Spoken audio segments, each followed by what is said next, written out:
The Tom Brady roast fallout. Is there fallout? We don't know, but we're going to talk about it. And then NCAA 25. Big news hit today. Greg was lighting up my phone. All next on Iller and Filthier. Take one. Hey, Brian. So, what are you doing, man? Well, I sat back and thought about the things we used to do. We had a lot of fun. You really want to do this with me? Bro, you know I do.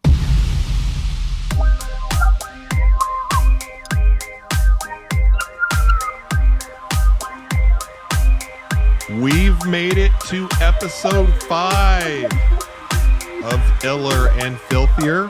I am Brian Simatros with my buddy, partner in crime, Greg Eisenhower. What's up, brother? King of the North. And we're coming off what I thought was a really fun episode 4, playing F, M, and K. That was and fun. Those letters, I think everybody, when you put those letters together, FMK. Family, murder. Well, there was a lot of family and there was a little murder in what we were talking about. But we had a great time pitching to each other, groups of 3, where Greg put together a group of 3 that I'd have to say F, M, and K. And then I, in turn, I gave Greg my list. And Greg, I do have to clarify something here at the beginning of our show today. As I was editing episode 4, and we were talking, do you remember the one you gave me with Wendy Bird and who were the other ones in there that you gave me? Wendy Bird. So we had Ozark, we had Soprano, Carmela Soprano, and we had January Jones from Mad Men. Yeah, Betty Draper. Betty Draper. Oh, Betty. Greg gave me that 3, and instantly I was taken back 15 years or so watching those series when they were out, whether it was on, HBO or was it AMC? Yep. And then Netflix, I believe, is the Ozark one. Yeah. But there was something that you said twice that I need to clarify because as I was editing, I was like, wait a minute, he said that about the other show. You said regarding Mad Men that was your all-time favorite show. And then for Ozark. Yeah, Ozark you said the same thing. Yeah. If I did, I didn't mean that. Maybe I snuck in. No, Ozark is my favorite. It's a great show. Mad Men's, it's top 5 for me. Because I'd say Ozark, Mad Men, Sopranos, Breaking Bad, they're all kind of right in that top 5 somewhere. Right. But Ozark's my favorite, hands down. I've just always everything, Rachel too, everything about that show we just love. And do you think it has anything to do with just you being from Missouri, or would you be like, that would be my favorite no matter where I was from? Yeah, I think so. I think I get asked that all the time, obviously. So all my friends up here, people that know me, are always asking. And it's funny is that, I don't know if you knew this, but most of that footage was shot in Georgia. Mm-hmm. Only the panoramic high up shots were actually the Ozarks. And there's some stuff like there's a huge, like down by Bagnell Dam, there's the big, huge, tall Indian. It's like a statue. It's like 30 feet tall. That's still there. That was it. So there's a little bit of like nostalgia for sure, but I think it's cool that it's filmed there. But no, I think we just love Jason Bateman a ton. Yeah, I love the premise really of the show. I thought it was just such a well done. Like, I like that it's funny. The characters are amazing. Like Ruthie, like I should have worked her in somehow last week, but she's not a mom. But yeah, Ruthie was my favorite character on the show. But no spoilers here, right? No spoilers. So where I was confused, and I tried to remember back to either an episode that you and I did here on Iller and Filthier, or when I interviewed you for the first time on my podcast, Tossing Salad Podcast, you had mentioned something about going back to a certain time period that, I think you said you and Rachel, your wife, had mentioned, it'd be kind of cool to live back, I think in the 50s or something. And you had said something in regards to that. And I was thinking, well, maybe that's from watching Mad Men or something, right? Yeah. That was the first time I think we both I like time pieces. So one of the things I like about certain shows is that feel. Like Mindhunter had that to me. Like there's just certain shows that I like that you can feel like the era it's part of, which is kind of fun. And the 50s are kind of like what you and Rachel want to go back to, or you were wanting to go back to? Just it seems so simple. It seems like you're out in the yard. It just seems like a simpler time, Dude's mowing his yard in khakis and shit. I love that. Things just felt right back then. Well, Rachel has her apron on and stuff. Well, it's funny you're kind of mentioning that because I came across another person that you might know that has similar beliefs to you, and I think you might know the Kansas City Chiefs are your team, correct? Yes. I didn't know who the kicker was. I only know two guys on the Chiefs, to be honest with you. And I saw this, and I was like, maybe Greg has a point. Like there's more than just Greg thinking that the 50s were the decade to be in. And here's his name's Harrison Butker, right? He's your kicker for the Chiefs. Yes, good kicker. And he's been in a little bit of. He's been in the headlines the last few days. I guess he gave a commencement speech at a Catholic college. He went to school there. And he went to school there. Okay, see, so Greg knows all about him. Greg's probably thinking going back to the 50s, maybe he can be neighbors with Harrison or something. But here's a little quote today. Harrison saying, "Everyone is taking what I said out of context. All I said is that we should go back to a better time like the 50s and the 60s, when men were men and women had more babies than thoughts. When the only Me Too movement was one woman saying she was ready for her fourth child and another woman agreeing." So I was like, I know I've heard something similar to that. Was that Greg? I had to ask. Yep. No, our 50s chat has nothing to do with like men and women and what they do. It just has to do with the times being simpler. Rachel always jokes with me all the time. She's like, I love to stay at home and quit my job. She's like, she's very much always joke. We've always said that. She's like, if I can quit my job and just be at home, I'd love it. Right. I read what he said, and I'm like, I think it's all super blown out of proportion. And like, I think he was trying to give props to his wife. I think that's like, and we were talking actually just before dinner tonight, we were talking about this again, because we've both been chatting about it. Like, I think, and it's kind of funny that's going to lead into this roast thing, because I think in this world we live in, everybody is so quick to like want to crucify somebody. And I can imagine he was sitting there, he wrote this awesome speech, and he was so ready to like tell these kids, and he was pumped. It's like he wasn't going in with like a mean heart of like, oh, I can't wait to get my opinion out there. I really think he was trying to like give his wife props and talk about how great of a mom she is, and that he's glad she's, stays home. And they're very Christian based. Obviously it's a Christian college. So a lot of those beliefs are, so I just think, I'm just like, I don't see the hate and anger in it that everybody's like, and people are calling for like, oh, the Chiefs should cut him. I'm like, why? He gave a speech. Like, well, the Chiefs aren't going to cut him unless it becomes more of an issue. But yeah, and just to let you know and everybody else know, this was on Instagram today. This is a fake quote that one of those sites like The Onion put up. Oh, nice. And they put it up, and you can you go into the comment section, which I did. Yeah. Because when I first saw this, I was like, it kind of jives with what he was talking about, but this seems a little over the top, especially for him setting the record straight. Yeah. I was like, this has to be kind of a fake one. So when I went to the account, it's called the Sports Memory, and it's basically in the top part of their caption, it's like, this is a parody account or something.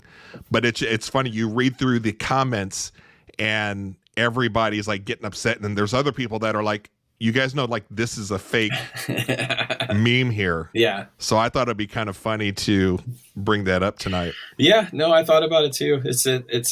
He's getting a lot of, I don't know. Again, I think and who am I to, I'm a middle-class white guy from a suburb that grew up in a suburb from white middle class. So it's like, who can I get upset about, stuff like that? But it's like, sometimes I think we just overreact to everything.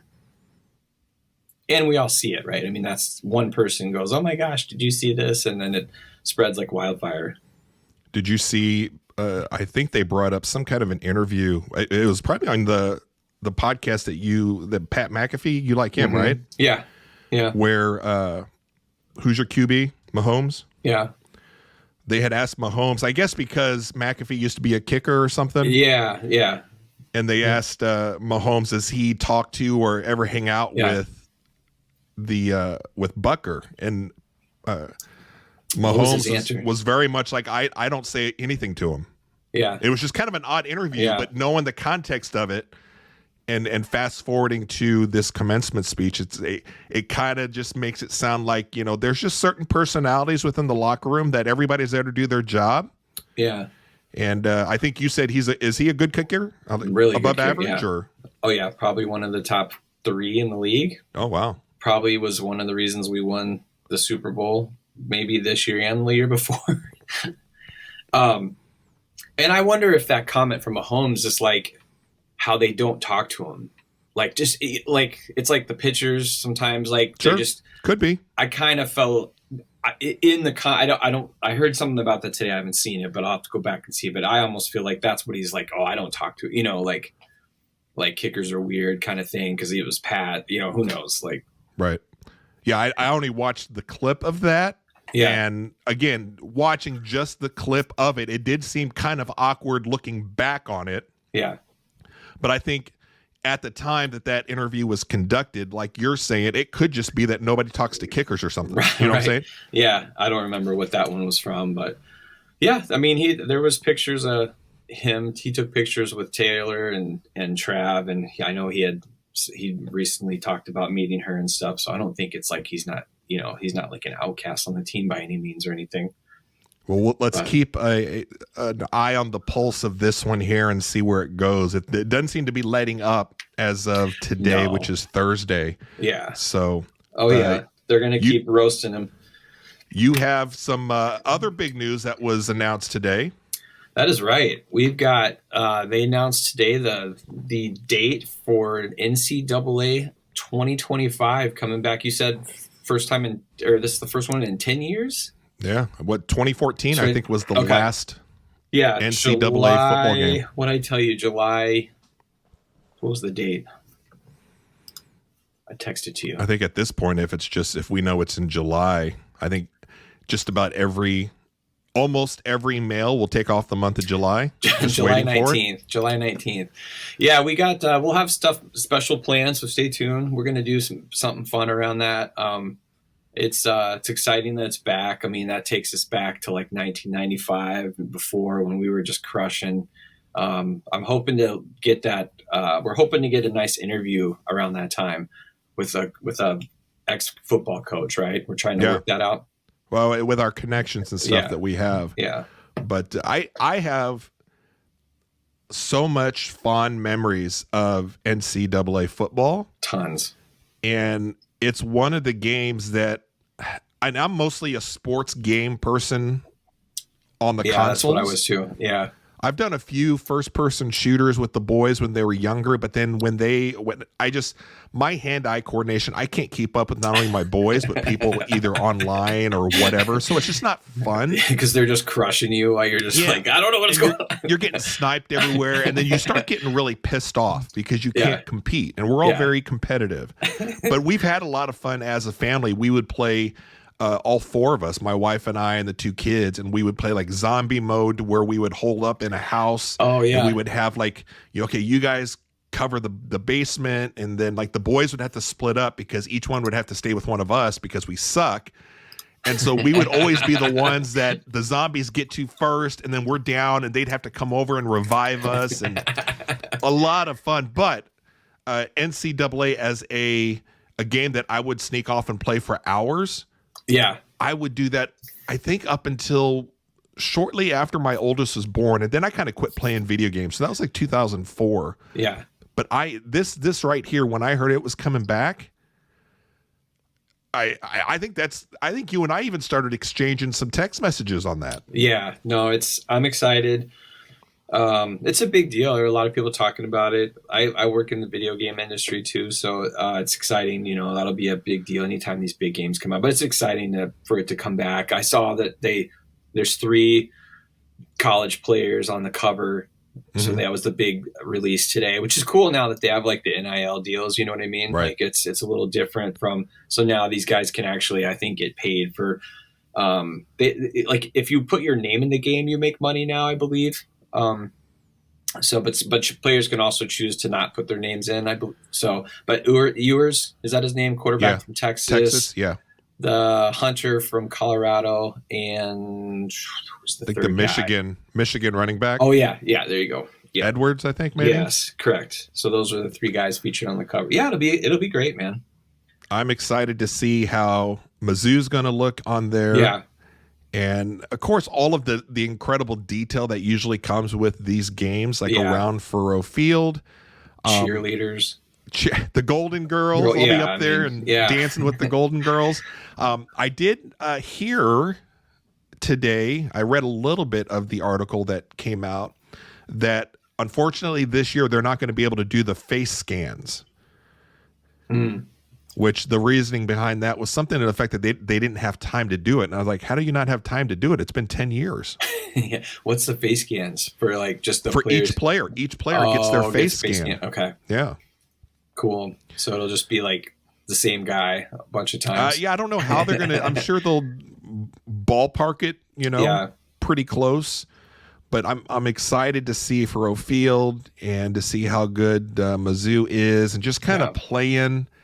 Hopefully we can kind of do something online with me and you so that we can maybe do some lives, just kind of goofing off at night, just having a good time. Yeah, we talked about a while back, I can't remember if it was on one of your shows or not, but we talked about how they need to make the game like cross over with like a Red Dead or a Grand Theft Auto where you have the game, but then as a coach, you got to manage the post, you got to keep your players out the clubs. Right. George's. Shout out to George's in Columbia, which has been shut down for the last 20 years, but that's where I used to go every Friday night. And I had a funny story from the night before a game. Our star quarterback was just out 1 a.m, just throwing it down. I'm like, wait, you're supposed to be playing Shout tomorrow, out to Corby. So, super pumped for this, though. It'll be fun. So I will definitely be in line wherever I need to be to get the game. I guess people get it online now, right? You don't actually go to a store, do you? Yeah, you can. So if you get it, you can still get it physical. You pre-order it and then it gets to you. You actually get it so the retailers will send it to you early so that it arrives to you on or before the release date. Right. So that's the way to do it now. Just pre-order it and it'll ship it to you. Pick your favorite retailer. I'm excited. And you guys are like, you have the console, you're ready to go? Yeah, we've got that. Evan does my son does, he's mostly into car and the first person shooters. So he plays a lot of those games, but he does a lot of the car stuff. He plays a little bit of the sports. He used to play Madden, so maybe I can get him into the college one. Yeah. Well, I think the college game for me, I'm just more involved. Like I'm more interested in the college game than I am like NFL. Yeah. Same with like basketball. I'm not an NBA guy, although my boys like it. I'll watch a little bit, but in my era of the NBA that I enjoyed is gone. I mean, once Kobe died, that was it for me. Yeah. So, but college football is, I love it no matter what team it is. Every week there are big games. Every game matters. Yeah. I'm stoked for I'm loving the thought of this 12-team tournament thing, and I'm just super pumped for that. But it's interesting. It's going to be, I've already heard, so it'll be when we get to the fall, it'll be fun to see how this goes because I've already heard some strategies with coaching. You don't have to be number one now. I mean, you just got to be 12. So they're saying like it's going to change coaches' philosophies on maybe resting players. You can lose a couple games, maybe you schedule some harder teams. You just got to be in the top 12. So, you don't have to worry about that one loss. So it's just gonna be interesting to see how that plays out. You think you have a pretty good feeling that Missouri should be in the mix for the top 12? Sounds like they have a chance. I'm not going to get my hopes up, but I mean, they're expecting good things. I think I saw Feinbaum considers them the team to maybe that could push Georgia for the division. So I think they're going to be there. I mean, they finished 8th last year. So they would have been in the tournament last year, but I just can't even fathom watching them play like a Georgia or Alabama or something. Like I would love to or Michigan. Maybe have like a short series of just us following Mizzou football and us doing it on the side and talking about that. Cause I mean, I'm all in again. It's one of those things to where, unfortunately, if you're a Mizzou football or basketball fan, we can't be good at both at the same time, and so you're either really good at football or basketball. Yeah. But luckily, we've been pretty good at football the last few years, and I am all bought in on everything Mizzou football. Yeah, it's cool. It's exciting to see. The stadium, that renovation they're working. I mean, it's unreal. Yeah. It's people talk a lot of shit about them going to the SEC, but you see what they've done in that stadium, and you can be like, oh, that's why they did it. Like, I mean, I think there were stats saying like they are the 3rd or 4th most successful SEC team since Missouri has joined. Yeah, that sounds right. As far as making it to like the SEC final and being competitive and having 10-win seasons. So I think Mizzou has done a pretty good job. I don't think they're anything like an SEC school. No. Their culture is more Big Ten. Yeah, I agree. But everything is all about money and football. So I'm glad. I hope they snap the line soon and just make the 4 divisions. And I mean, the fact that you've got Stanford and USC and going to be playing Maryland in it's so dumb. Like at this point now, just make it 4 divisions, split it by the country, so people are playing guys around them. Like, I mean, that's really what it comes down to. That I think that's where it's going. Well, there's more college football talk and NCAA 25 talk down the road. Now we're getting into the meat of the show here. Did you see? It seemed like everybody was talking about it just a short few days ago. The roast of Tom Brady.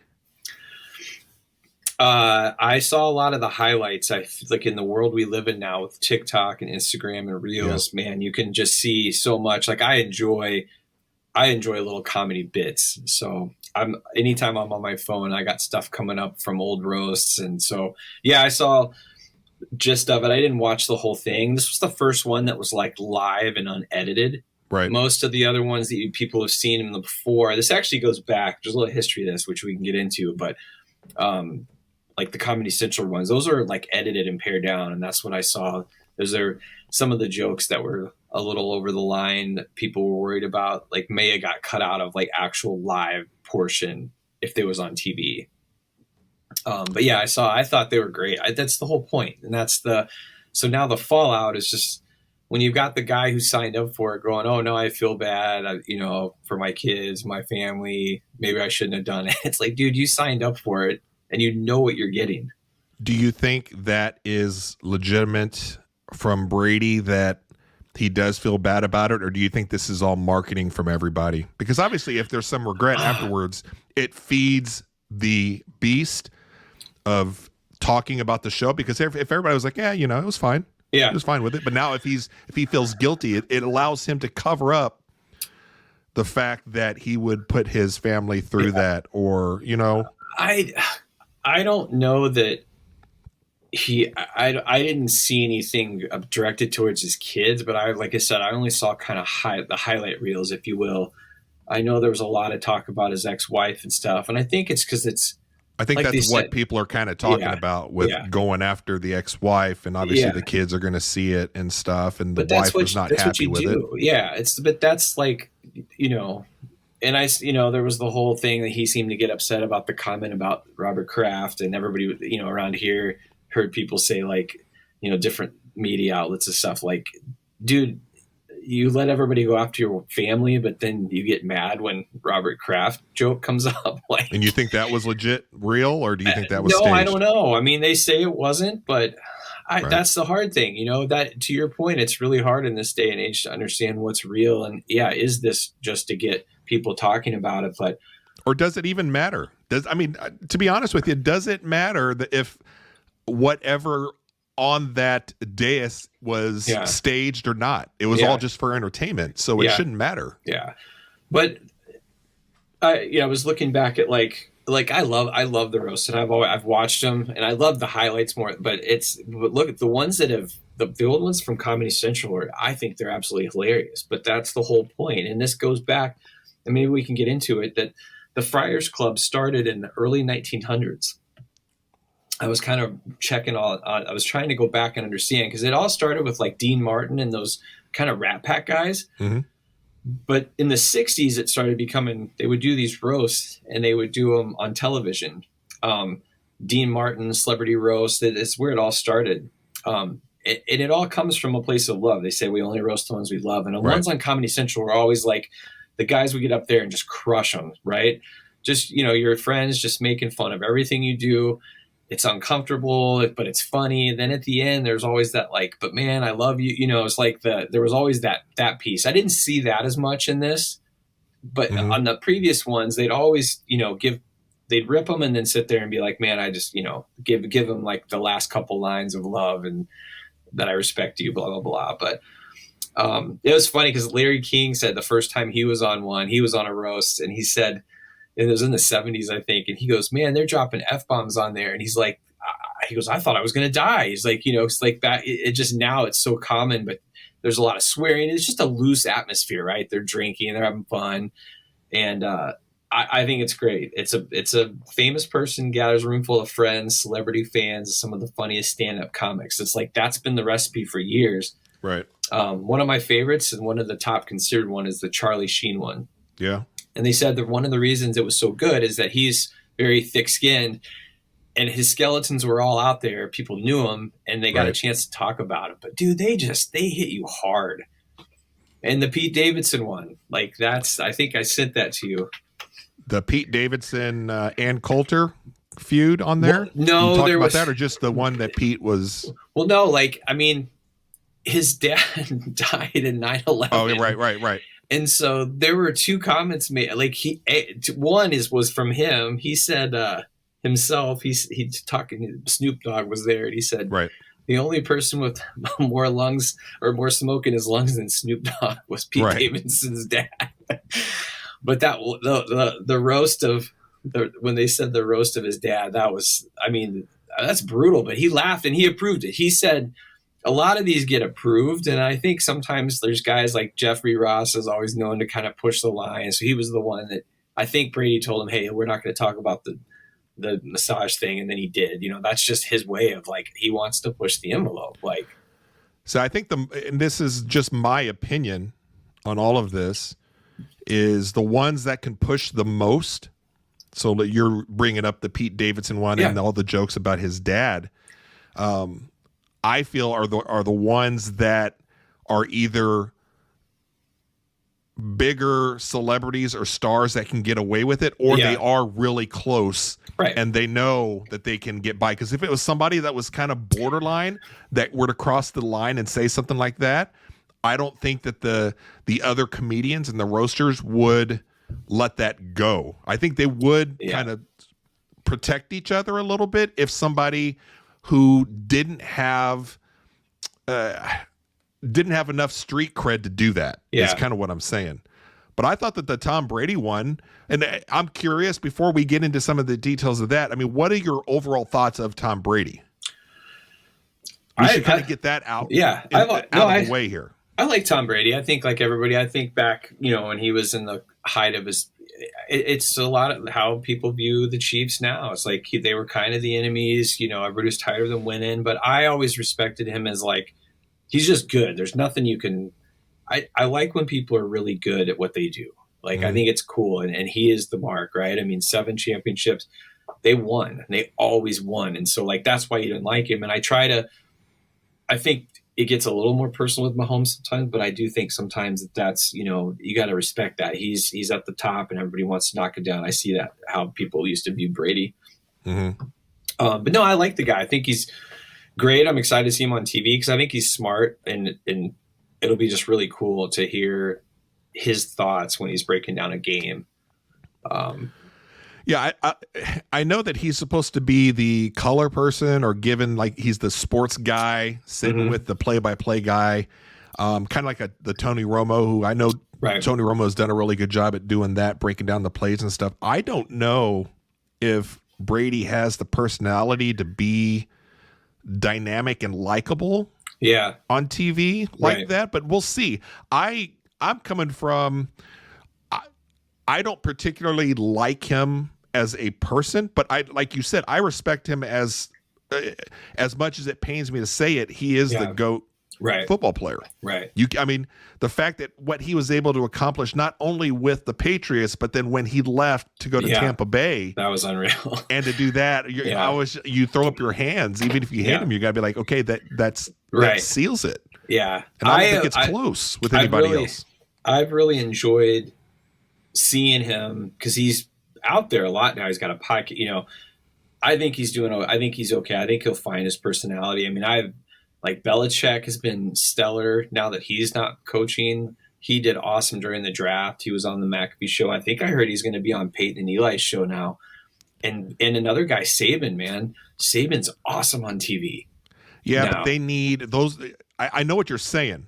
I think somebody like Belichick, and I even think with Brady, you need other people to carry them. Yeah, maybe. They're not the big star. Like the TNT crew for basketball with Charles and Shaq. Sure. Those guys, even though they're great all together, and that's what they're kind of known for, but those are big personalities that can operate on their own. Yeah. I don't see that with Brady. And I could be absolutely wrong. I just don't think he comes across as a likable enough person to do that, but we'll see. Yeah, we'll definitely see. It'll be interesting. But yeah, I thought it was.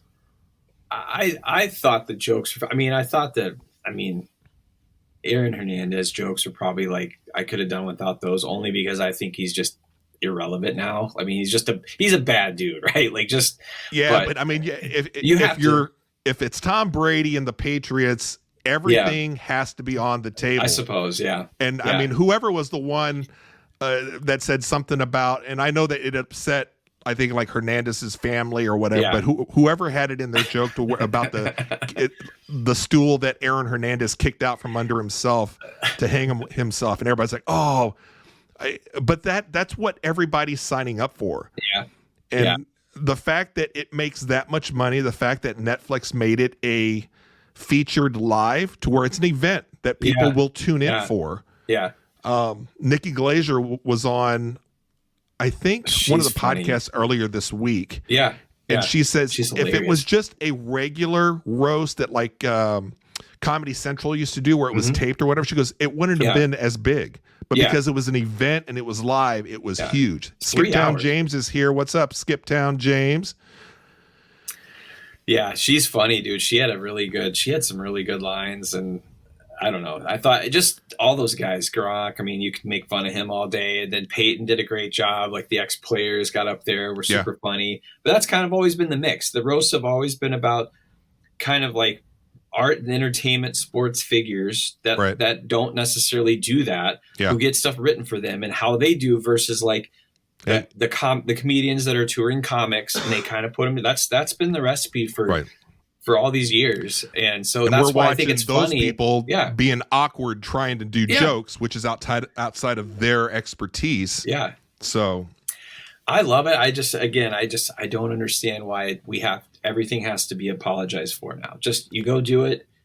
It is what it is. And to your point, I don't know why it's getting so much, why everybody, but it's like, if you're Brady, you signed up for it, you know what you're getting. And it's like, I mean, what's the Franco one? The Franco one was really funny. James Franco was every great. single one of them were funny. Oh my God. Yeah. Skiptown James was saying he agrees, not from a likability standpoint, but Brady is so straight-laced, he's not going to give you those zingers like Shaq and Chuck. Oh, those guys are great. Yeah. Yeah, we'll see. I mean, I think, what did they kick Greg Olson out? Yeah. Or demoted him down, and he's making, I don't know, $7-10 million less and pushing Brady there, which, I mean, Brady's obviously a bigger name. Yeah. I'll be curious to see how well he does on TV. And I think you still have to either be really liked or really hated. Right. So maybe he'll be fine. I don't see him as a good on-air personality, but I could be wrong. So do you think who do you think, of all the clips that you've seen, who do you think was, everybody's saying like, who was the best? Everybody likes to say who is the best of all of them. Is there one that you were like, oh? Nikki got a lot of props. She's I've heard multiple outlets this week speaking about how she kind of crushed it. I mean, I think Ross always just has his lines are just so good. But so I'd probably pick one of those two, but probably Nikki Glazer, just because she was so funny. I thought Nikki did a really good job. She was on Howard, I think, this week. She's been on the circuit all week long. So it's been kind of interesting to hear clips of her talking about like the jokes that she didn't put in there for whatever reason. Right. Yeah. And then, asking the roasters, was the Bob Kraft thing, was that a real thing or not? And they're all like, I mean, it could have been. Yeah. I think the consensus was they didn't know he was going to be there until almost, I think, the day before. Oh, okay. Yeah. And so a lot of the stuff was already kind of written. Yeah. But which makes sense. Yeah, I saw her on something today talking about somebody used her, like, not purposely, but like a joke was said that was almost identical to hers. Right. And it was already in the prompter, so she was quickly trying to like figure out should she say it or not. Like, that's why they make the big bucks as the roasters, because you've got to switch it up. If somebody takes one of your jokes, you've got to decide, okay, is it similar enough? Can I tell it better, or do I change it up? Skiptown Denise is in here also. Edelnut. So I liked him. I thought Edelman, Gronk was good. I will say the only time I felt bad for somebody was Gronk. And the moment was they came back from the break or something. Yeah. And who was the host? Was it Kevin Hart? Kevin Hart. Yeah, Kevin Hart. I heard he crushed it too. Kevin Hart was talking about Nikki doing so well. And talking about the Gronkowski joke where she talked about the what was it? The Bitcoin? The Bitcoin was the one. Yeah. Yeah. Even Gronk was like, me know that not money. And then, but the funny thing was, as Kevin was talking about it, he was telling Gronk, he was like, Gronk, you can't play into that. He was like making fun of Gronk on a different level. Right. And they cut to Gronk, and you can see on his face he didn't understand that they were making more fun of him at the moment. Yeah. He's got CTE, man. But Gronk is like he's just a grown 5-year-old. Yeah. Right? Yeah. But I thought he did well, and that was the only time that I kind of felt bad. But I thought Nikki did a good job. My favorite was this Tony Hinchcliffe. Yeah, I've never heard of him. This Kill Tony podcast where I don't know. Did you see that clip with him to where he's just walking the stage? Oh yeah, as he passes each one of them, I mean, he's just zinging. Yeah. Like Tom for his shoes. He's like, oh, you must have gotten that in the divorce, and I mean, just going down and going after each one of the roasters, and I was like, this guy's pretty good. Yeah, he crushed it. I saw some bits of him. There's a couple guys on there that I didn't know, but were great. Yeah.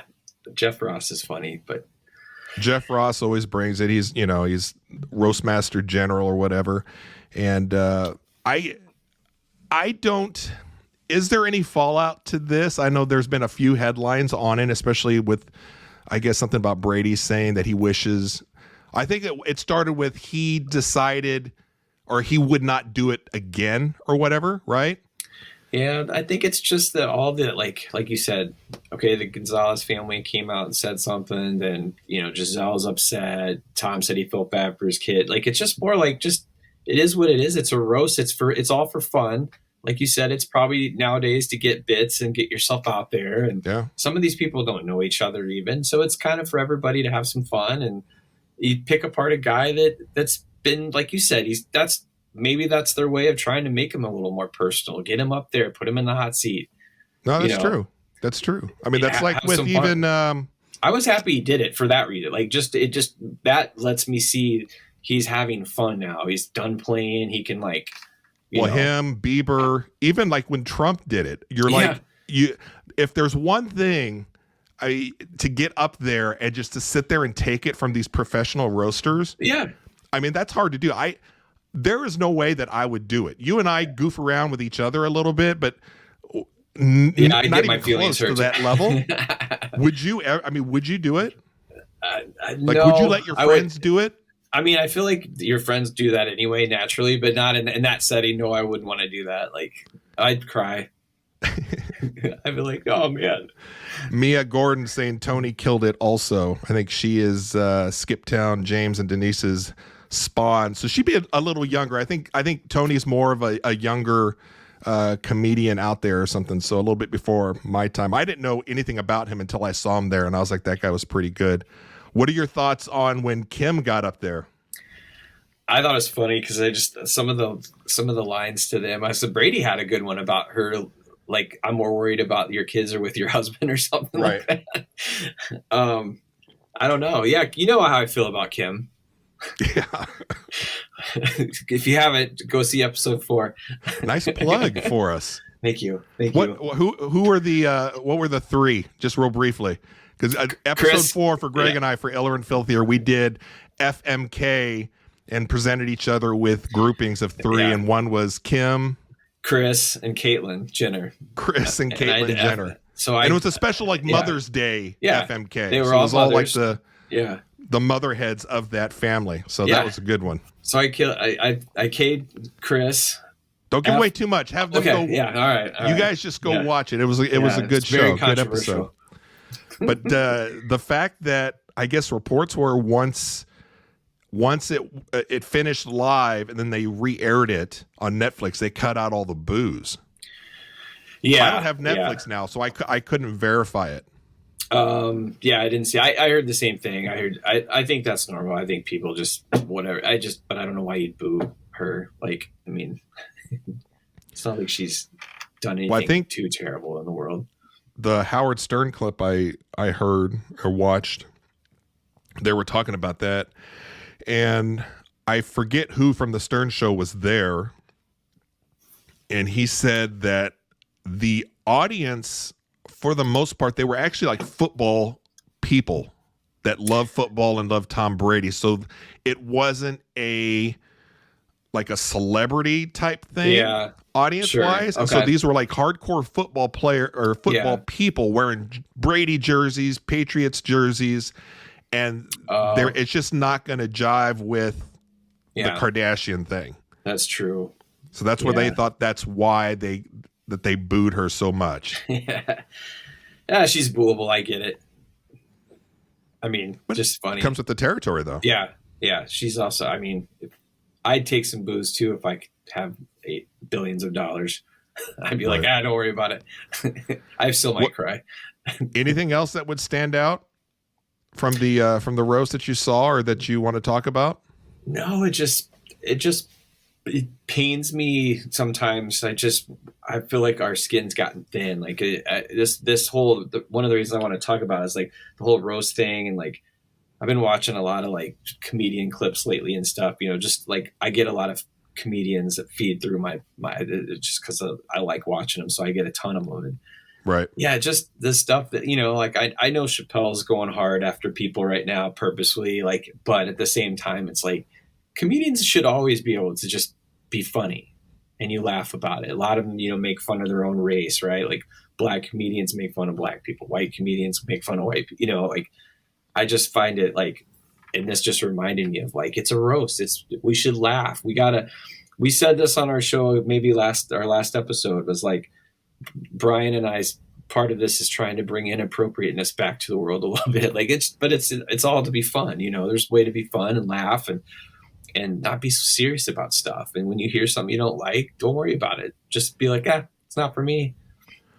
But you don't got to go spit it to the world, so. I struggle with, I know what you're talking about for sure. And it's just kind of funny. You mentioned this, and then like, of all people, Jerry Seinfeld is given a commencement at, was it Duke? Duke. Yeah. And then a handful of students get up and walk out. And I'm like, I mean, I know what that was for. I remember now. That was over the war. But if you're deciding, okay, the line at which you're going to take a stand and walk out and create a scene or whatever is at Jerry Seinfeld, how do you live your life then if it's everything from Jerry Seinfeld and worse? Right. Because that's all you're ever going to do in life. And what I struggle with, I see what you're saying, and I agree with a lot with what you're saying there. I see both sides of it. My thing is, for professional comedians, the line has to be, in the end, they have to make it funny. And if they don't, then that's their fault, and they should get every bit of criticism or whatever that is deserved. Right. Chappelle, I think most of us agree, is one of the greats, right? He's pushing the boundaries. I'm not here to defend Chappelle. I've heard what he's said. I know a lot of people that defend and go after him, and that he's punching down. I think the problem with him is that he's pushing into not just black and white territory, but he's doing a little more trans stuff. He's got a beef going on with that community. And I agree with what you're saying. Yeah, it's probably too much, but you have to take it next level. And I don't know what, when it first started with Chappelle, and I forget which show that was, which Netflix special where he got into an issue. Yeah. I specifically went to go watch it, and I wanted to be like, okay, I want to see if I think my opinion, if I think that he crossed the line. And I thought by the end of the show, I was like, if you take it out of context in the little clip, I can see where people get upset. But I thought that the story that he told was actually a touching, it was a real story. And then he made it into a funny thing. Yeah. Do I think he has malicious ill intent? I don't think so. I think he's just he's at the top of his game. Yeah. And he's trying to, when you're at the top and you've done it all, how do you do it differently? How do you make it bigger? Right. That's the problem I think a lot of them have. Chappelle, Ricky Gervais is another one to where I love Ricky Gervais. There's some times where I'm like, I just don't dig his stand-up. I dig everything else he does. I just don't dig his stand-up. Yeah, I agree. I mean, I know. Yeah, and who knows? It used to not be like that. I feel like it used to be comedians just said stuff. It was funny. You knew you laughed about it. I mean, you go back and watch like Richard Pryor. I mean, he said some crazy stuff, like but it's funny and you laugh. And now everybody TikTok, has to Instagram. We can all make a show of leaving and make it, put it online and get views and clicks. Skiptown James saying, if Jerry Seinfeld is so oppressive to you that you walk out of commencement, don't you dare show up when Larry David is the honorary. And I totally agree. I love Larry David. Yeah. And I've been told several times, especially by my wife, Amy, she's like, you're as close to a Larry David as I know. Which is why I don't have friends, Greg. But you have one, buddy. Well, I have one who's decided to do a show with me, luckily. But that's a great point, Skiptown James. I struggle with I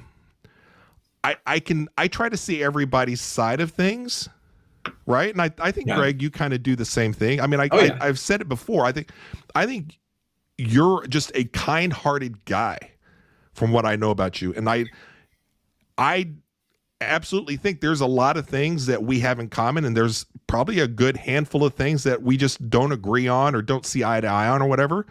But I know at least you're coming from goodwill, good intent. I think you're a good, kind-hearted person. Okay. So do I have to agree with everything that you say? No. But my thing is hearing you say something that maybe is different from me, or hearing maybe Jerry Seinfeld saying something. Yeah. And then deciphering, okay, is that a joke? Is he trying to be funny, or is he trying to say something that I don't agree with?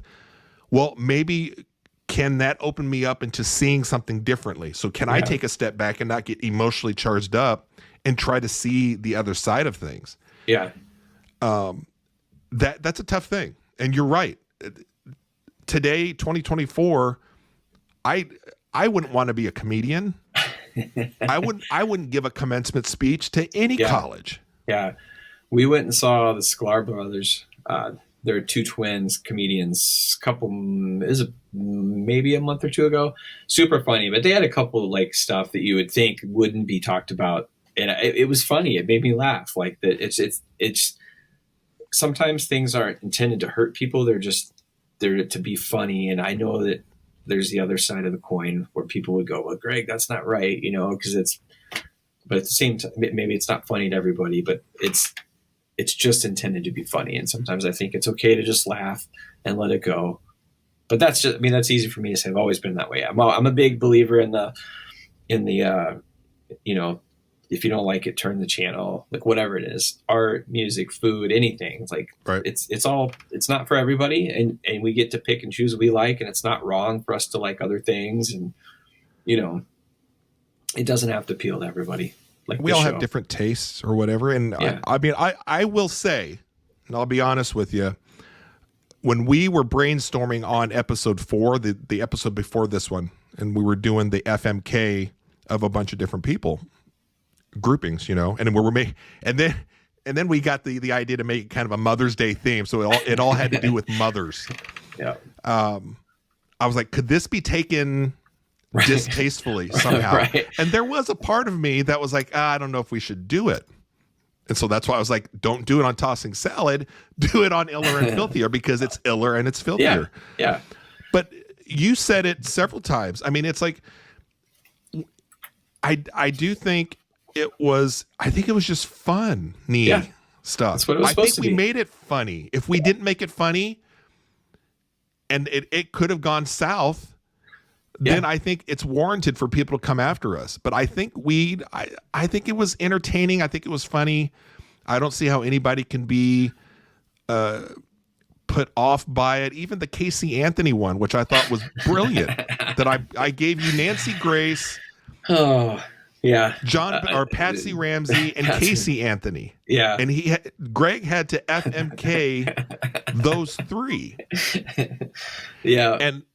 And when you think about it, you're like, oh, this is so distasteful. And I can see friends of mine being like upset with me for it. Yeah. But like I said in the show, I was like, look, the women on here that he's choosing between, they're all have done nothing wrong by the law, right? They're all not guilty. Right. I got some shit from my wife after that, though. When we went up and talked, she was like, so you really didn't know who this was? And I was like, no, I had You thought she was Heidi Fleiss. No, yes. At first, yes. But I actually thought, and we figured this out after the show, I had her and Amanda Knox mixed up. Oh, really? Amanda Knox is the roommate one, I think.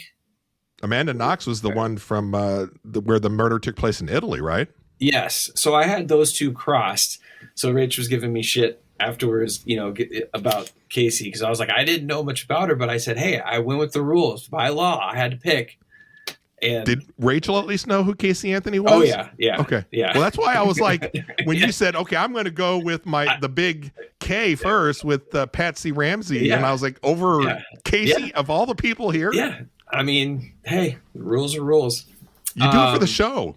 You do it for the show. Yeah. You do it for the show. But that's the whole point. The whole point of that was it's a game, right? So to your point, like, yeah, there could have, I thought the same thing. Maybe there's people out there that are going to be like, oh, this is inappropriate. It was a game that we've all played. It's fun. You play it with people and we just were like, let's make it about somebody has to be a mom. That was the criteria for in TV and entertainment. and I just thought it was fun. I thought it was fun. It was cool the way we did it, and got a chance to talk about shows and some of this stuff. I thought all it was great. Reasonable people that think that they are kind of funny and aren't duds in life. They've all played this game. Yeah. FMK. Yeah, it's fun. Everybody. And you think if anybody's supposed out to there put you uncomfortable too. If anybody thought that our show was uncomfortable, that episode, I would hate for them to see what I do with my wife when we play certain games. And we do games like that even worse because we do it with people that we know of. Correct. That's how that's, I believe, how it's typically done. It's usually, people in your community, or that's kind of the fun of it. It's like, like how many times, like it's got me thinking though, where do you think, where's your statistics at of what you've been to other people? Like, right. It's exactly what we've talked about before, because like we've had ones to where we're like, okay, who's the ugliest dad but the hottest mom, and we'll list them in order, and then we'll try to figure out, okay, well, obviously it's because he's got money, and it obviously is. There's no other reason for it, and that is I just know. Right. And then I'm thinking, what if these other couples are doing the same game and they're like, am I the ugly one? Yeah. Or is my wife the ugly? Like, who would be the ugly one? Because then you also play the games of, well, who are the ones that are like kind of even? Yeah. Right. Like I gotta think if Rachel's friends played, I gotta be high on the married list. I feel like.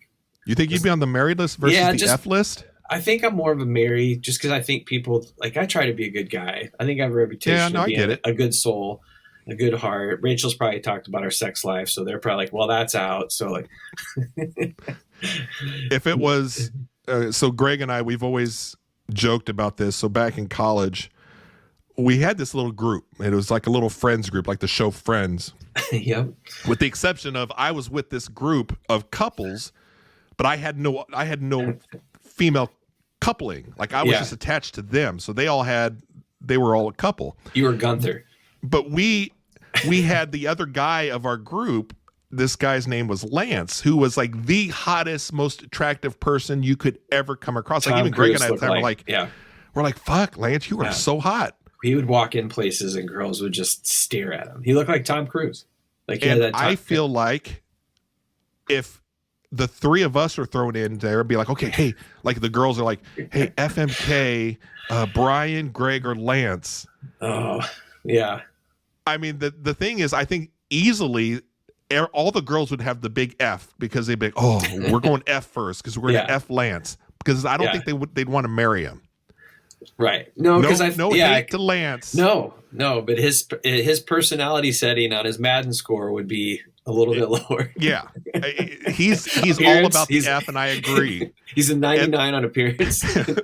And then I think it's just easier after that too, because then it's like they're gonna marry you, and then I'm the one that gets the K. So I'm like, I need to hang out with two other people that are like worse than I am. Oh yeah, you need to downgrade. Yeah, I have to downgrade by a lot, because I want to either be the Mary or the F. Yeah, at some point. Is there truck stops near you? Like, hang out with some dudes. Like, watch out for some lot lizards. Well, I mean, so we talked about a bunch of fun stuff tonight. It was the Tom Brady roast. If there's been has there been a fallout from that or not? And I think we just came to the conclusion that a lot of it's just all for entertainment, and really don't feel bad for anybody on there. We talked about NCAA Football 25 coming out. That should be out next month, right? Yeah, 2 months, July 19th. Yeah. Should be on Friday. Greg and I are trying to devise a way for us to play live on here. Yeah, might just have to come to your house for a weekend. Yeah. And then talking about our last episode, FMK, which if you guys haven't seen it, it's out there live. You can watch the video on YouTube. You can check out the podcast. It's on every single podcast platform out there. And then we've got clips on it's like everything. 3 full-time jobs, right? Trying to keep up with this. TikTok, Instagram, Threads, YouTube. So, Greg, anything else before we end the show? No, man. It's been a good week, and we'll stick with this. We're gonna do some more fun stuff. We're looking at what Thursdays as being. Yeah, we're gonna try to keep doing Thursdays. Yeah. So next week, come back, watch us on Iller and Filthier.